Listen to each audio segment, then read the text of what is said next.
एकंदरीत आता सगळे निकाल लागलेले आहेत आणि महापौर पदाच्या हालचाली सुरू झालेल्या आहेत महाराष्ट्रामध्ये.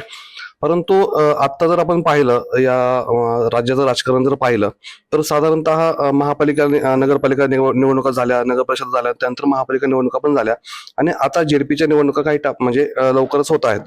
तर त्या दृष्टीने म्हणजे अजितदादा असू द्या, भाजप असू द्या किंवा एकनाथ शिंदे शिवसेना असू द्या किंवा महाविकास आघाडी असू द्या, या सर्व पक्षांची एक म्हणजे सध्याची परिस्थिती जी वाटचाल आहे ती साधारणतः आपण पराभवातून काय शिकलो, विजयातून काय शिकलो या अँगलने आता हळूहळू पुढे सरकत आहे. ते आता भाजपचं म्हणाल तर भाजपने म्हणजे भाजप प्रत्येक निवडणुकीची तयारी पूर्ण मायक्रो प्लॅनिंगने करते.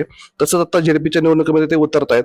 त्यानंतर अजितदादांचं म्हणाल तर अजितदादांना पुण्यामध्ये जो फटका बसला पुणे आणि पिंपरी चिंचवडमध्ये, तर त्यानंतर अजितदादांनी बारामतीमध्ये जाऊन एक अजित पवार म्हणजे शरद पवारांसोबत महत्वाची बैठक घेतली. तिथे म्हणजे शरद पवारांच्या पक्षाचे महत्वाचे नेते उपस्थित होते आणि त्या बैठकीमध्ये त्यांनी असं ठरवलं की बाबा एक आपण एकत्रच ह्या निवडणुका सुद्धा लढूया जेडपीच्या. आता अजितदादांना जो फटका बसला तो आता त्यांना कुठेतरी ते नुकसान जे आहे जेडपीमध्ये राष्ट्रवादीची मुळात प्रचंड ताकद आहे. ग्रामीण भागामध्ये राष्ट्रवादीचा होळ चांगला आहे आणि जेडपीच्या निवडणुका ज्या आहेत त्या ग्रामीण भागाशी संलग्न येतात. त्यामुळे अजितदादांना तिथे पुन्हा एकदा कमबॅक करण्याची उत्तम संधी आहे.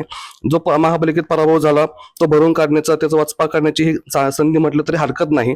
परंतु अजित पवारांना आता जे काय चुकलं त्यांचं मेन गणित, तर बाबा दोन्ही वेगवेगळ्या चिन्हावरती जे लढले राष्ट्रवादी, घड्याळ आणि तुतारी चिन्हावरती, म्हणजे तिथे मतदारांचा हात संभ्रम झाला की बाबा आपण मतदान कोणाला करायचं, आपला नेता महत्वाचा नेता कोण आहे किंवा उमेदवार कोण आहे, ही जी गफलत झाली ती आता ही चूक दुरुस्त करावं लागणार अजितदादांना आणि शरद पवारांना. आणि ती चूक समजा व्यवस्थितपणे दुरुस्त झाली तर त्याचा चांगला फायदा आपल्याला म्हणजे जिल्हा परिषदेच्या निवडणुकीमध्ये होऊ शकतो, राष्ट्रवादीला पाहायला मिळू शकतो. त्यानंतर एकनाथ शिंदेची शिवसेना म्हणाल तर आता शिंदेची शिवसेनेचा राष्ट्रवादी जेडपीमध्ये मला तसं म्हणजे शिवसेनेचा होल्ड कमी प्रमाणात राहिलेला आहे जेडपीच्या निवडणुकामध्ये. परंतु तरी सुद्धा आता एकनाथ शिंदेची जी राजकारणाची पद्धत आहे त्यांनी प्रत्येक निवडणूक ही सिरियसली लढण्याचं ठरवलेलं आहे. आतापर्यंत दिसून आलेलं आहे की बाबा उद्धव ठाकरेंचं राजकारण आणि शिंदेचं राजकारण यामध्ये आपल्याला एक महत्वाचा फरक दिसून येतो की उद्धव ठाकरेंचं राजकारण हे शहर भागापुरतं बऱ्यापैकी मर्यादित होतं. म्हणजे ते ग्रामीण भागाच्या नेत्यांशी तिथं त्यांना ते पूर्ण स्वातंत्र्य द्यायचे की बाबा तुम्ही त्या निवडणुका लढवा आणि त्या जिंकून आणा. परंतु एकनाथ शिंदेची म्हणजे राजकीय पद्धत अशी आहे, राजकारणाची पद्धत, की बाबा ते स्वतः ते राजकारणाला म्हणजे तिथल्या नेत्याला प्रचंड ताकद देतात. ती आर्थिक स्वरूपात असू द्या, ती म्हणजे म्हणजे पाठिंब्याच्या स्वरूपात असू द्या, सगळा पूर्ण पाठिंबा ते तिथल्या उमेदवाराला देतात आणि त्यासाठी त्याला म्हणजे ते शिवसेनेला पूरक असं वातावरण ते तयार करून देतात त्या नेत्याला. आणि याचा फायदा आता जेडपी मध्ये शिवसेनेला चांगल्या प्रकारे होऊ शकतो.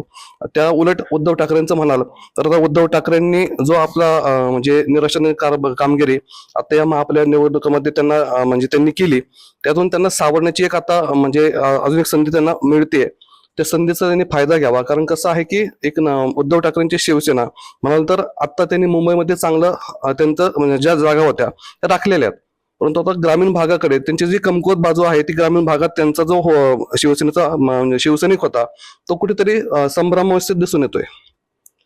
म्हणजे बाबा आपण नेमकं काय दिशा घ्यायची, आपल्या तिथल्या त्या स्थानिक नेत्यांना त्यांच्या प्रमुख नेत्यांची पण तेवढी दाद मिळत नाहीये, प्रतिसाद मिळत नाहीये आणि तीच एक कुठतरी एक कमकुवत बाजू शिवसेनेची ठाकरेंची दिसून येते. परंतु त्यांनी जर साधारणतः म्हणजे ठाकरेंनी जर पुन्हा एकदा ग्रामीण भागातल्या नेत्यांना आपल्या ताकद दिली तर चांगला परिणाम तिथे शिवसेनेला पाहायला मिळू शकतो.